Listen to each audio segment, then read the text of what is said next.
Hello అందరికీ ఉగాది శుభాకాంక్షలు. Welcome to our channel. ఈరోజు మా ఇంట్లో ఉగాది ఎలా జరుపుకున్నామో చూసేద్దాం రండి. సో ఈరోజు పండగ అని చెప్పి మా డాడీ అయితే మార్నింగ్ మార్కెట్కి వెళ్ళి కావాల్సినవన్నీ తీసుకొచ్చిండు.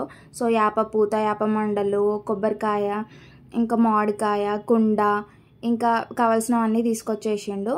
సో నేనైతే ఇక్కడ గుమ్మానికి అయితే తోరణాలు అయితే కడుతున్నాను. మా తమ్ముడు అయితే ఇక్కడ ఎప్పుడు ఏంది పొద్దుగాల లేచి పూలైతే గుచ్చుతున్నాడు. యాక్చువల్లీ వాడికి పూలు గుచ్చడం రాదు, ఏదో వీడియో కోసం అయితే ఫోజెస్ ఇస్తున్నాడు. చూడు వీడియోలోనే చూడండి, నన్ను వీడియో తీసినావా మంచి తీసినావా అని అడుగుతున్నాడు వాడు. సో నెక్స్ట్ నేనైతే పూలు అయితే గుచ్చేసి గుమ్మానికి అయితే కట్టేసాను. నెక్స్ట్ మా మమ్మీ ఏం చేస్తుందని చెప్పి కిచెన్కి వెళ్ళాను. సో అక్కడ మా మమ్మీ అయితే శనగపప్పు అయితే నానబెట్టి చల్లారబెడుతుంది. సో భక్షాలు వేయడానికి అయితే శనగపప్పు కావాలి. నెక్స్ట్ మామిడికాయలు అయితే కోస్తుంది. పచ్చడి కోసం ఇంకా మామిడికాయ పప్పు వేసాం కదా, వాటి కోసం అయితే తయారు చేస్తుంది. నెక్స్ట్ శనగపప్పును అయితే నానబెట్టిన శనగపప్పును అయితే మంచిగా మిక్సీ పట్టేసి అందులో బెల్లం కూడా వేసి మిక్సీ పట్టి పూర్ణం అయితే తయారు చేసింది. తర్వాత భక్షాలు అయితే తయారు చేయడం స్టార్ట్ చేసింది. సో ఏం లేదు, మనం చపాతీలు ఎట్లా వేసుకోవడం అట్లా రౌండ్గా వేసి దాని లోపల పూర్ణం పెట్టేసి మంచిగా వాటిని ఒత్తుకొని తర్వాత పెంకు మీద కాల్చాలి. ఇంతే సింపుల్ ప్రాసెస్. మా సైడ్ అయితే వీటిని భక్షాలు అంటారు, మీ సైడ్ ఏమంటారు కామెంట్ చేయండి. నెక్స్ట్ నేనైతే ఉగాది పచ్చడి వేయడానికి అయితే స్టార్ట్ చేసిన. సో కావాల్సినవన్నీ ఫస్ట్ తీసుకున్నాము. సో తీపి, కారం, చేదు, ఉప్పు, వగరు, షడ్రుచులన్నీ తీసుకొని పక్కకైతే పెట్టిన. నెక్స్ట్ కుండనైతే తీసుకొని మంచిగా కుంకుమ పసుపు పెట్టేసి కంకణం అయితే కట్టేసిన. కింద పెట్టడం ఎందుకని చెప్పేసి ఇట్లా పీట మీద పెట్టినాం.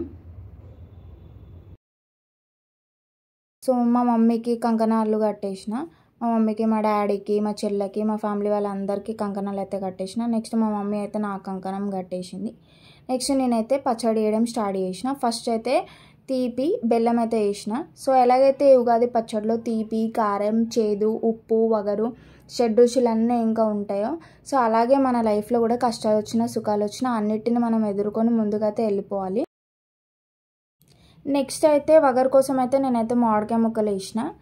సో ఇక్కడ నెక్స్ట్ అయితే నేను ఉప్పు తీసుకొని ఏదో శాస్త్రం కోసం కొంచెం అయితే వేస్తున్నా.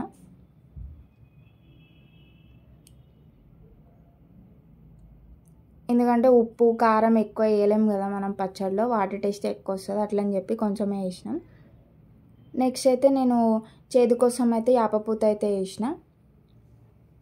నెక్స్ట్ కారం వేసిన. సో ఇక్కడ మా తెలంగాణ సైడ్ అయితే ఈ ఉగాది పచ్చడి అయితే జ్యూసీగా ఉంటుంది. సో ఇక్కడ నేను ఏదో శాస్త్రం కోసం కొంచెం చింతపండు రసం అయితే పోస్తున్నాను. తర్వాత మా మమ్మీ వచ్చి మొత్తం చింతపండు రసం, కావాల్సినంత చింతపండు రసం, బెల్లం వేసేసి పచ్చడిని అయితే పర్ఫెక్ట్గా వేస్తుంది. మస్తు మంచిగా వేస్తుంది మా మమ్మీ అయితే ఉగాది పచ్చడి, నాకు చాలా ఇష్టం. సో నెక్స్ట్ పచ్చడి అయిపోయిన తర్వాత మేమైతే దేవుడికి అయితే నైవేద్యం పెట్టినాం. పచ్చడి, భక్షాలు, ఇంకా పండ్లు. సో మేమైతే మా ఇంట్లో ఎప్పటి నుంచో ఇక్కడ మామిడికాయ పప్పు ఇంకా అన్నం అయితే దేవుడికి పెడతాం ఈరోజు ఉగాది రోజు. సో మా సైడ్ అయితే ఇట్లా చేసుకుంటాం మా ఇంట్లో.